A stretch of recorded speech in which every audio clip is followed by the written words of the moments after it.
Fala pessoal, hoje eu vou mostrar minha carteira de fundos imobiliários, mostrar algumas metas que eu estipulei para mim mesmo nessa alta da Selic, com a queda dos fundos imobiliários do IFIX, e se eu bati elas ou não, como é que tá andando minha carteira, o último vídeo que eu fiz já tem alguns meses, e quanto eu vou receber também, que as pessoas mais gostam de saber, quanto que eu já investi, quais fundos que eu estou avisando. Vamos pro vídeo, valeu! Fala pessoal, tudo bem com vocês? Aqui quem fala é o Breno, eu sou o apresentador desse canal, sejam muito bem-vindos ao Plano Hold. Para começar o vídeo de hoje, eu tenho 15 mil aportados em fundos imobiliários. Eu aproveitei muito essa alta da Selic para aumentar meus aportes, tanto que eu apostei muito pouco em ações. Eu realmente foquei nos fundos imobiliários, porque eu sei que é uma rentabilidade que precisa um pouco dessas crises para você ter um yield on cost bem maior. Então, a gente começar com o HGLG, minha maior posição, eu tenho ele há muito tempo, eu não comprei ele nessa alta Selic. Então, eu estipulei ter um preço teto de R$ 160, eu consegui botar 158, e já fiquei bem satisfeito, ganhando meus 8% por ano. Sem contar que é um fundo completamente seguro, talvez o mais seguro de logística. Segundo dele tem o Ogari, um dos fundos mais famosos.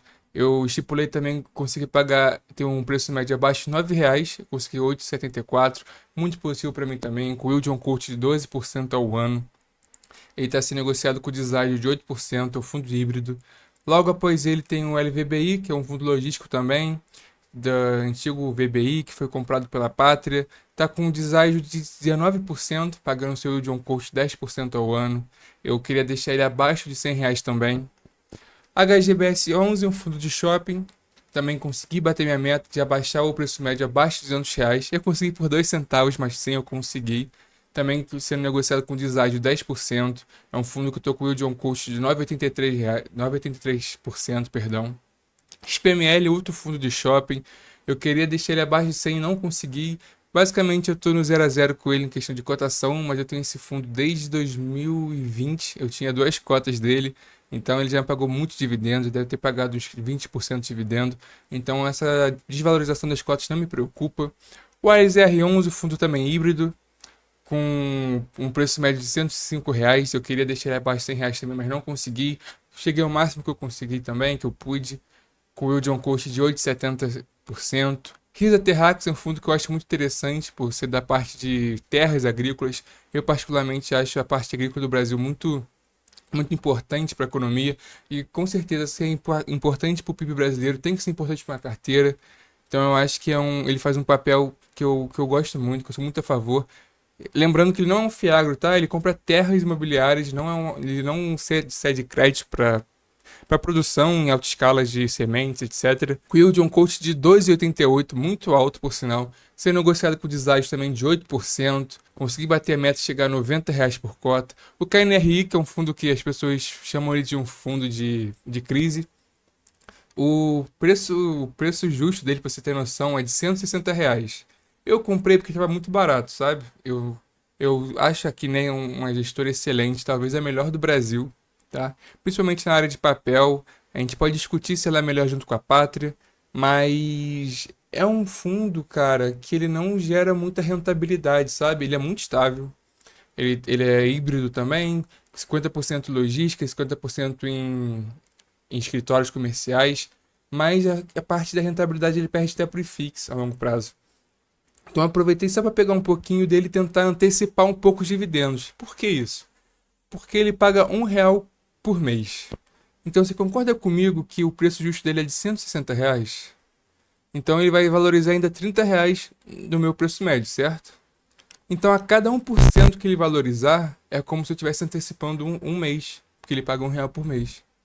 Então é uma jogada que eu fiz que assim que ele bateu o preço médio também dele, preço justo, desculpa, eu vou realizar meu lucro nele. Tudo bem que tem uns 20% em cima do lucro, mas 20% de R$ 30 vai ser em torno de R$ 25, se não me engano, por cota. Eu tenho 6 cotas, tirando os R$ 1 que ele vai pagando durante os meses, então eu não me preocupo muito com ele.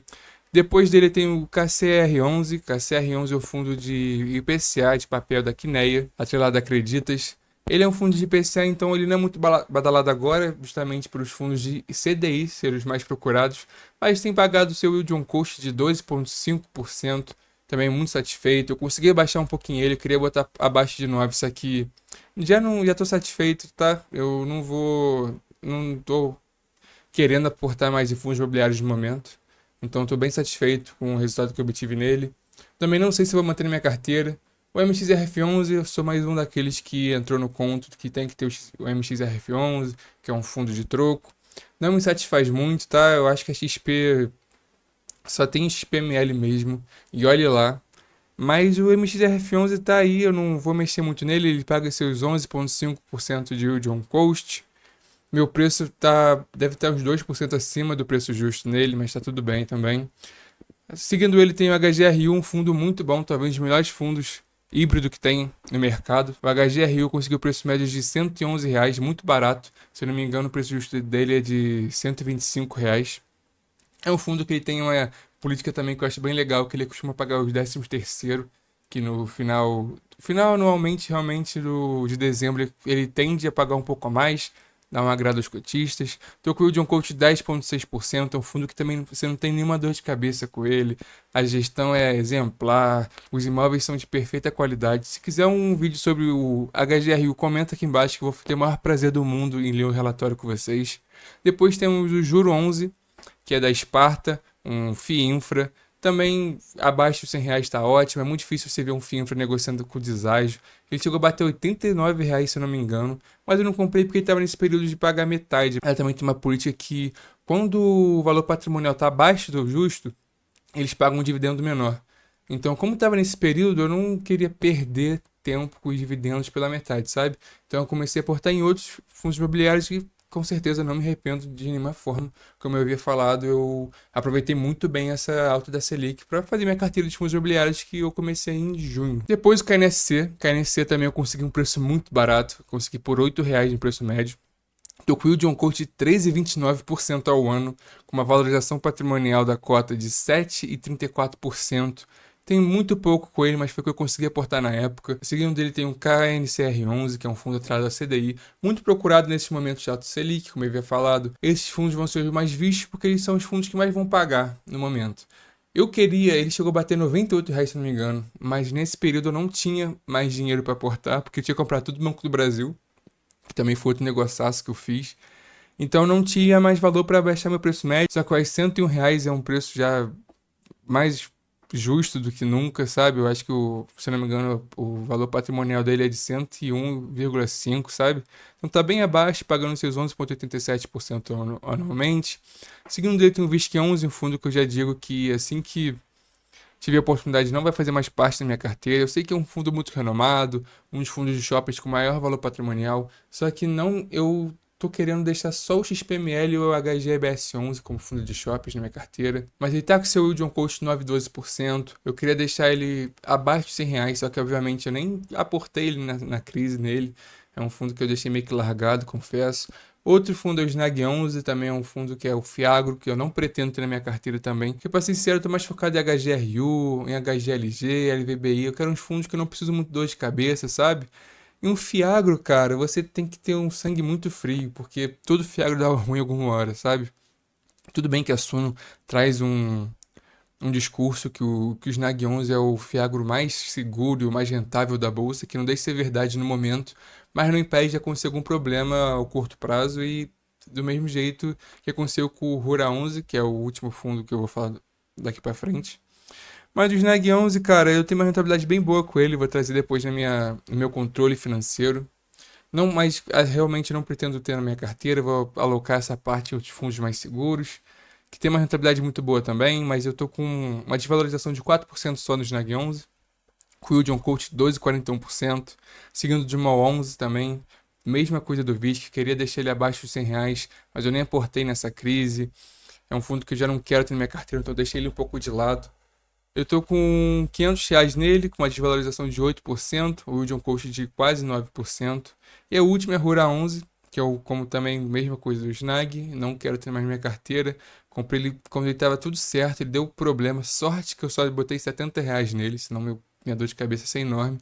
Mas eu tô com o yield on cost de 10% também. Se a gente vê agora no meu controle financeiro, aqui tem todas as minhas ações e fundos imobiliários, e eu dividi a rentabilidade em duas seções. A primeira é nas carteiras de ações, aqui obviamente a carteira total e aqui de fundos imobiliários. No momento, minha rentabilidade com os dividendos está de R$ 446. Vocês podem achar pouco, porque eu tenho 15 mil investidos. Como assim você só lucrou R$ 446? São fundos imobiliários, não vale a pena. Com uma desvalorização ainda de cota de 2,71%. Então vocês podem ter essa crença que não vale a pena, mas eu vou explicar para vocês. Nos últimos 12 meses eu ganhei R$ 831.